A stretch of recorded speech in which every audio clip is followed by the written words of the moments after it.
Welcome to Matters Financial and Geopolitical from a Frontier. Thank you for stopping by. I'm grateful. It's very rainy here in Nairobi and we have the World Trade Conference going on today.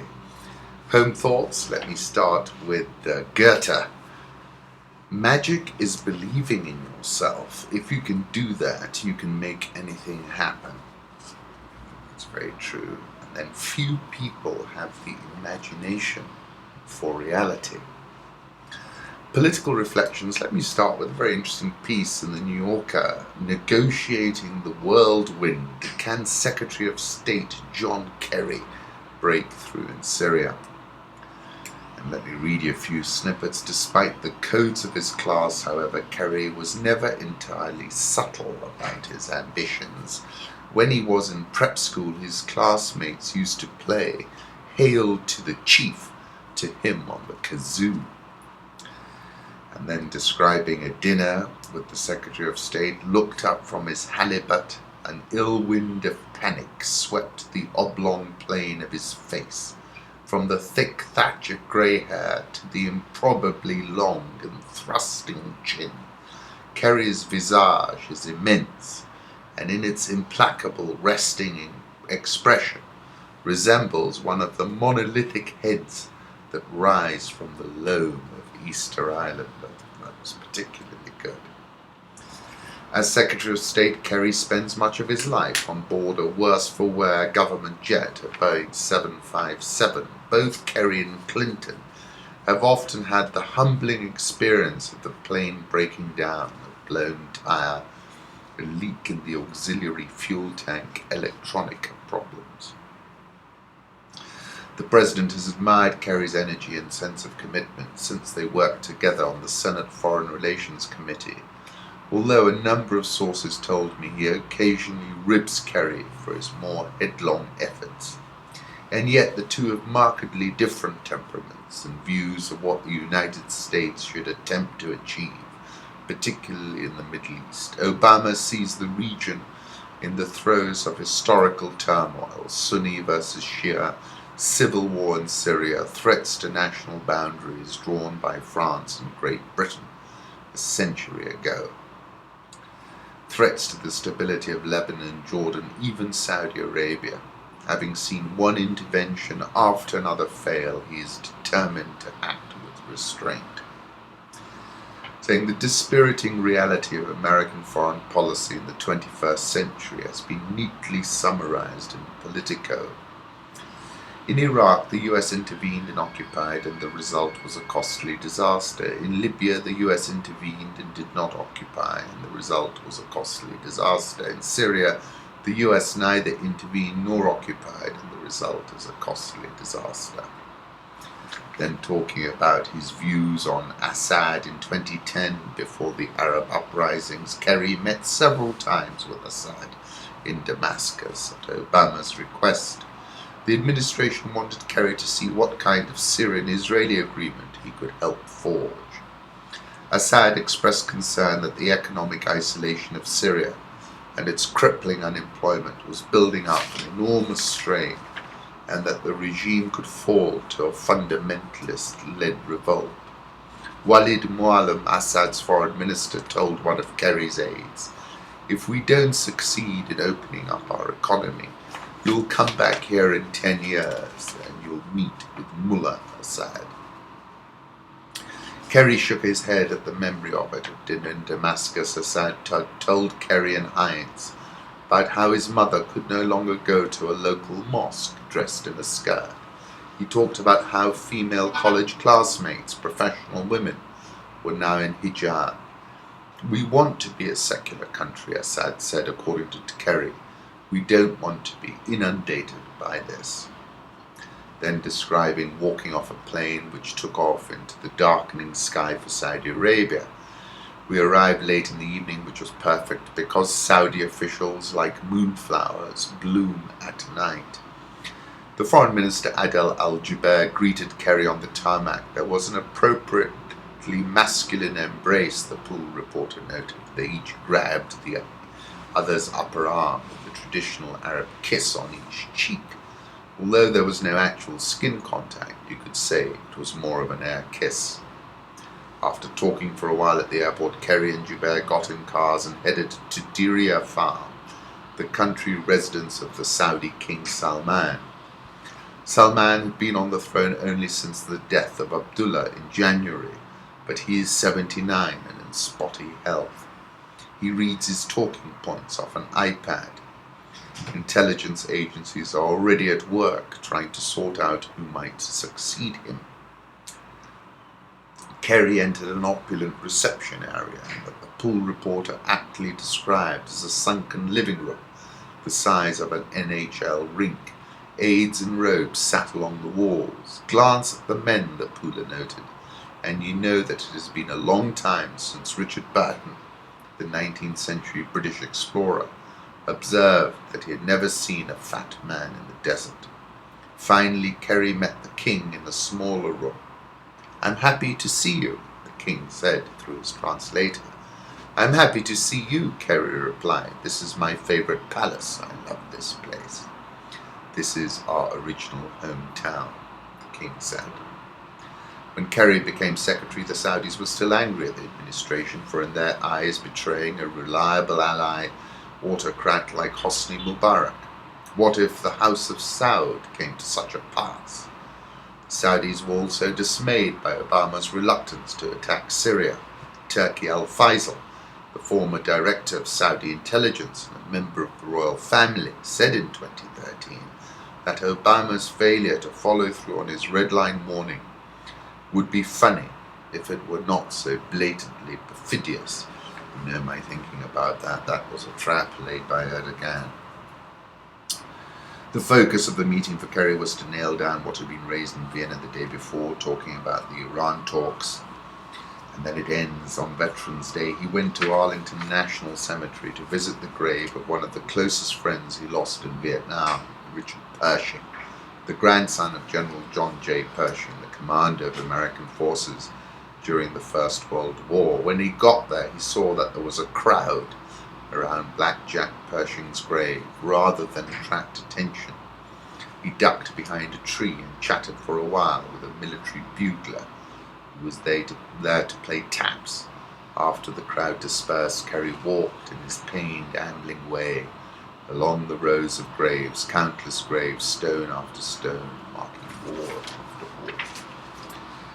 Look at this photograph of the US President Obama arriving to deliver a statement after attending a National Security Council meeting on the counter-Islamic State campaign at the Pentagon in Washington yesterday. And I conclude with an article that I quoted yesterday, which is the unbearable lightness of Americans' war against the Islamic State. That was foreign policy. When in danger or in doubt, run in circles, scream and shout. It certainly feels like that. Obama is seeking to reassert himself as Commander-in-Chief, standing with military top brass at the Pentagon and warning leaders of the Islamic State, "You are next. As we squeeze its heart, we'll make it harder for ISIL to pump its terror and propaganda to the rest of the world," he said. They've been very reluctantly taking on IS, because of course IS is funded by some of its staunchest allies. But I think the key point in all this is that President Putin has put intolerable pressure on these assets on the ground in Syria. A full 29% of Americans fear that they may be the victims of a terror attack one day, according to a new MSNBC poll. Goes back to Paul Virilio and the administration of fear. Let me put up that, and you can see that he's got it spot on. Interesting piece in Time, the hard reality behind China's soft power. On Monday morning, in front of a Beijing courthouse, the Chinese government's ugly underbelly exposed itself to the world. Security agents, some in uniform, others in plain clothes, but incongruously identifiable by yellow smiley faces affixed to their clothes, shoved and harassed diplomats and reporters who had gathered to monitor the trial of one of China's most prominent lawyers, who had been locked up for almost 19 months. He was charged with inciting ethnic hatred and picking quarrels and provoking trouble. Evidently, Turkey is at it again, poking the bear, Asia Times. In a highly publicized remark on Friday, while addressing the Collegium of Russia's Defense Ministry, Putin warned against those who will again try to organize any provocations against our servicemen. He said, "I order to act very tough. Any targets that threaten Russian forces or our infrastructure on the ground should be immediately destroyed," he said. At any rate, on Sunday, a Turkish ship provocatively approached a Russian guard ship which was anchored in the eastern Mediterranean off Greece's Lemnos island, refusing radio contacts and ignoring the customary signal flares, and turned back only when small arms were used. Moscow would have most probably factored in by now that Turkey is not acting alone, but could be drawing encouragement from the US. Not the best of backdrops, of course, for Kerry's working visit to Moscow on Tuesday. Currency markets, euro has popped up to 110.52, dollar index is lower at 97.40 probably, Japanese yen 120.60, Swissy 0.9834 when I checked last, the pound 151.49, the Aussie, which has been on the mend, 0.7243, India rupee 66.985, South Korean won 1182.83, Brazilian real 387.75, Egyptian pound 782.68, and the rand 1512.04. I'll put up a 3-month chart of the dollar index. It seems to be retreating a little bit now. Euro dollar 114.50 I think is the next stop really. Commodity markets, gold is at 1063. We've held above triple digits, but I think we go into triple digits next year. Crude oil, US crude rose nearly 2% on Monday, recovering slightly after moving within a hair of 11-year lows.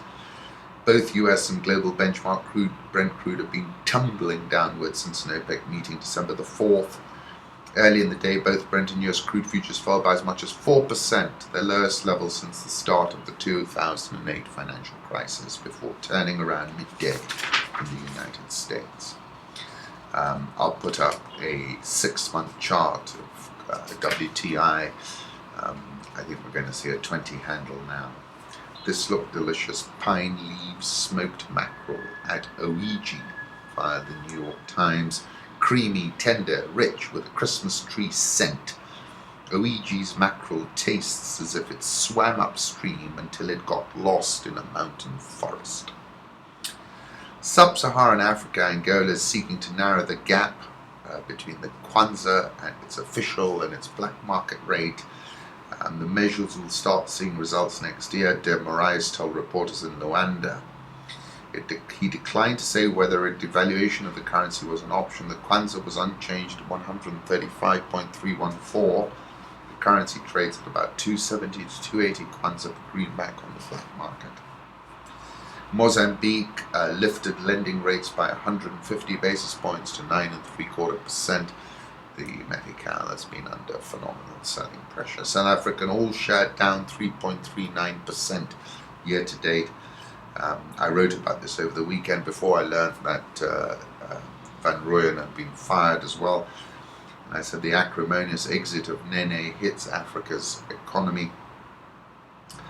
Yahoo saying Zuma suffers credibility crisis over finance minister's flip-flop. A blunder by Jacob Zuma that gave South Africa 3 finance ministers in 5 days has put the president's credibility on the line, with some senior ruling party figures, the opposition and ordinary people calling for his head. Zuma's flip-flop was seen as a sign he has lost control after he named the respected Pravin Gordhan as finance minister late on Sunday, in a stunning U-turn after the sacking last Wednesday of Nkrumah Nene, who was replaced by David Van Rooyen, a relatively unknown lawmaker. So the pressure's there, and I think what he suddenly found is that there are limits to his power. Those limits are being exerted by the financial markets. Dollar rand got over 16. Have a look at this 1-month chart. We're now around 15.12 according to the prices I saw just before I went to this podcast. Egypt, EGX 30 down 28.21% year to date. Nigerian all-share down 21.58% year to date. Ghana Stock Exchange Composite Index down 13.2% year to date. If you haven't seen Adam Curtis's Pandora's Box, E5, Episode 5, Black Power in Ghana, watch it. It's all about Kwame Nkrumah, the leader of Ghana from 52 to 66, setting Africa ablaze with his vision of a new industrial and scientific age. It's a beautiful program. Moving to Kenya, Mombasa billionaire family raises KCB stake to 3.8 billion shillings. This is the Bablas. If you're interested in KCB share price, it's trading on a trading PE of 7.105. Kenya shilling, very stable, very resilient at a time of extreme volatility in global foreign exchange markets, 102.10. Nairobi all share down 11.13% year to date, when ticked 0.03% higher yesterday. NSE 20 fell 0.67% yesterday, further away from the key 4,000 level. The shilling has been displaying some serious alpha of late and has probably been one of the least volatile currencies in the world in the run-up to what is a momentous moment for the markets, that being a rate strike this week by the Fed. Price of crude oil, both Brent and NYMEX, have crashed some ways below $40 a barrel. This is a silver bullet for Kenya in many respects. Crude oil is the single biggest expense item on the balance sheet of Kenya Inc. Safaricom closed higher, up 0.92% at 1640. It's up 5.8% in December. Uchumi, 26 buyers for every seller yesterday, rallied 3.72%. Nation Media ticked higher as well, up a blistering 33% over the last 4 weeks. BAT, if you haven't seen that program about them, you should see it. But what's interesting, that program came out on the 30th of November. The share price is up 0.25% since then, which is pretty interesting. Portland Cement, who reported an eye-popping surge in full-year earnings per share of 1,949%. Of that earnings per share, 101.6% was originated from a fair value gain in investment property, ticked lower yesterday. TransCentury closes a fresh all-time low of 730. That's crashed 62.27% this year alone. Once again, thank you for stopping by.